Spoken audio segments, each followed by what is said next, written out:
In 1993, Anthrax did something almost unthinkable. They fired the singer who had helped them define their classic thrash sound. Then they hired John Bush from Arm Saint, and they slowed everything down, embraced darker emotions, and released an album that sounded nothing like Among the Living.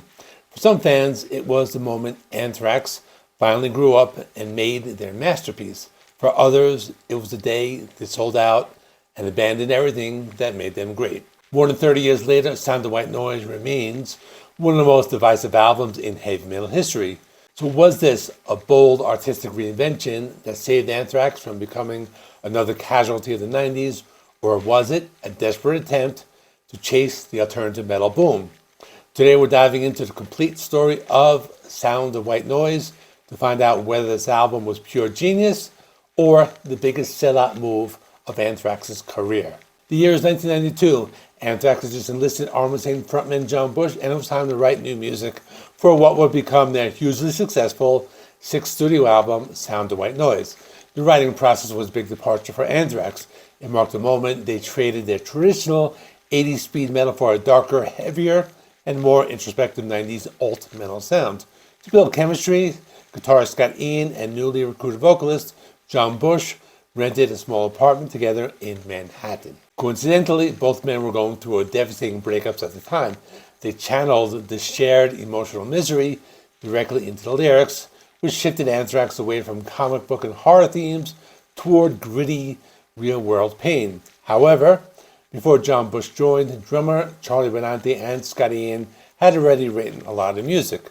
One of the biggest challenges was reimagining the vocal melodies. Unlike former singer Joey Belladonna's high-pitched thrash style, Bush brought a raspy, bluesy grit. For example, when Bush first heard the musical arrangement for Only, Scott Ian had a rough lyrical outline. Bush sat down and wrote his vocal melodies and finalized the lyrics in just about an hour. The band knew instantly that the chemistry was there. The band partnered with producer Dave Jerden, who was famous for his work with Alice in Chains and Jane's Addiction, at Eldorado Studios in Hollywood. Jerden pushed the band to embrace massive, grinding sonic textures. He was the kind of producer who knew what he wanted. For example, Jerden had Scott Ian record every single rhythm guitar part 6 times over to create a crushing wall of sound. In addition, Charlie Benante and bassist Frank Bello focused heavily on verse, chorus, verse, hooks, and dense counter rhythms rather than playing as fast as possible. So it was now time to release the album. Sound of White Noise was released on May 25th, 1993 through Elektra Records. The first single from Sound of White Noise was Only, released in 1993 through Elektra Records. The track served as the world's formal introduction to the John Bush era of Anthrax. The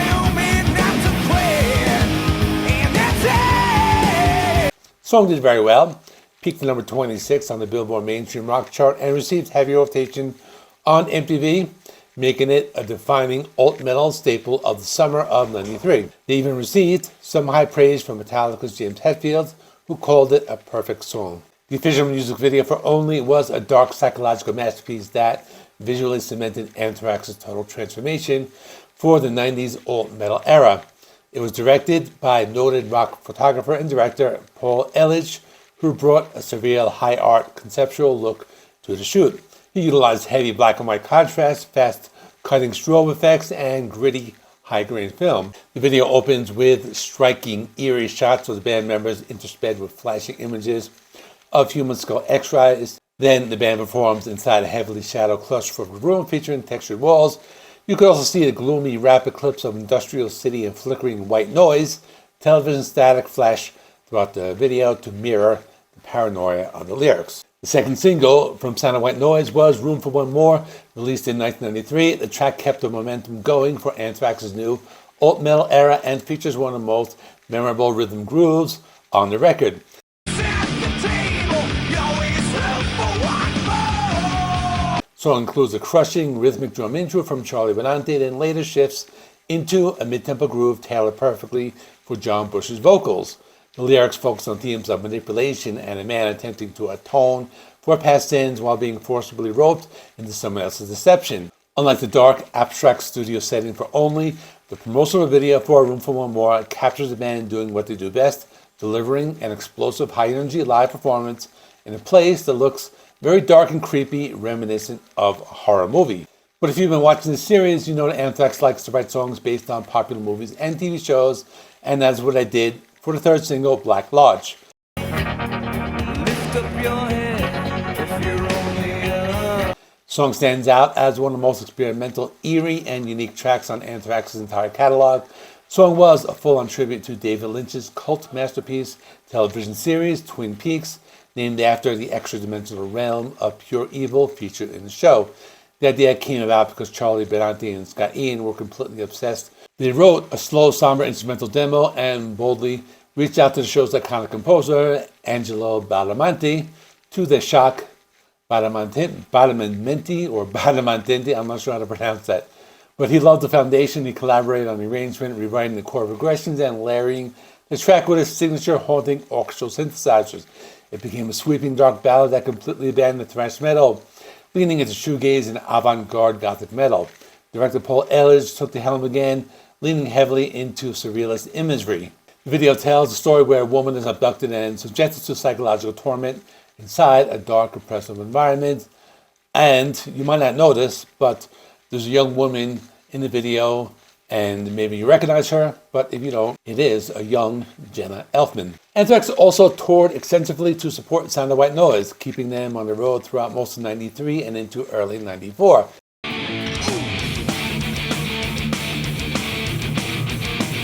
Tour was a massive undertaking meant to introduce the world to the John Bush lineup and establish their heavier '90s identity.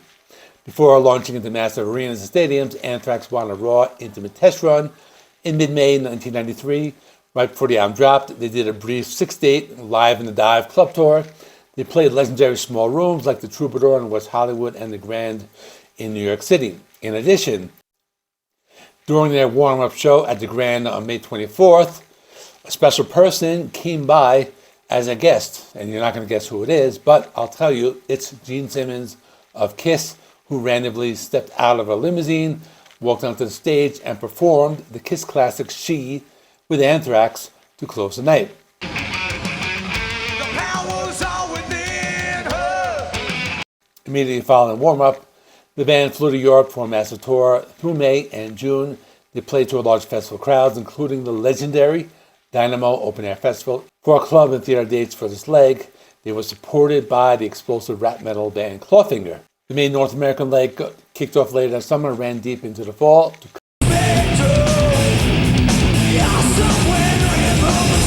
complement their heavy new sound, they assembled a stacked alternative and groove metal package tour. Anthrax continued touring into early 1994. On these later dates, they toured alongside Fight, the aggressive, almost groove metal, or I don't know, it was almost like a thrash metal band, but it was headed by Rob Halford, and that was right after he left Judas Priest for a short while. But now it's time to talk about how the album was received, because not everyone was happy. When you have a band and they change their sound and their singer, you know the album will be divisive. Fan reaction to Sound of White Noise can be divided, and it was almost like a civil war within the Anthrax fan base, and it goes on to this day. While it became the highest charting album of the band's career, it peaked at number 7 on the Billboard 200 and attracted a wave of new listeners. It alienated a large portion of their hardcore 80s following. The fan response boiled down to 3 distinct camps. The first camp was the new era converts. Many fans welcomed the change with open arms, viewing the album as the moment Anthrax finally matured. Listeners loved Bush's gritty, bluesy, and aggressive vocal delivery, finding it far more modern and powerful than Joey Belladonna's high-pitched operatic thrash style. New and open-minded fans appreciated the thicker, groovier guitar tones and dark emotional depth, feeling it was a refreshing change from the band's older, sometimes playful thrash identity. But then there were the thrash purists. For diehard speed metal fans, the record was viewed as a massive betrayal, because the album leaned heavily into groove and alternative metal, which is reminiscent of Alice in Chains. Old school fans accused Anthrax of chasing trends and selling out to the 90s Seattle grunge boom. Purists did not like the mid-tempo pacing, and they wanted more of the fast-paced drumming thrash riffs and signature New York hardcore energy that defined classics like Among the Living. But there was also a third group that was not happy. They were the Joey Belladonna loyalists. For a specific subsection of the fan base, Anthrax simply wasn't Anthrax without Joey Belladonna. They rejected John Bush outright, regardless of the music's quality, simply because he wasn't the voice they grew up with. This dynamic permanently split the fandom into the Joey era versus the Bush era camps, a debate that metalheads still argue about on forums today. Years later, members of Anthrax look back on Sound of White Noise with immense pride, respect, and zero regrets, even though they have since reunited with the original singer, Joey Belladonna. While it belongs to a very different era, the band recognizes it as necessary and highly creative chapter in their history.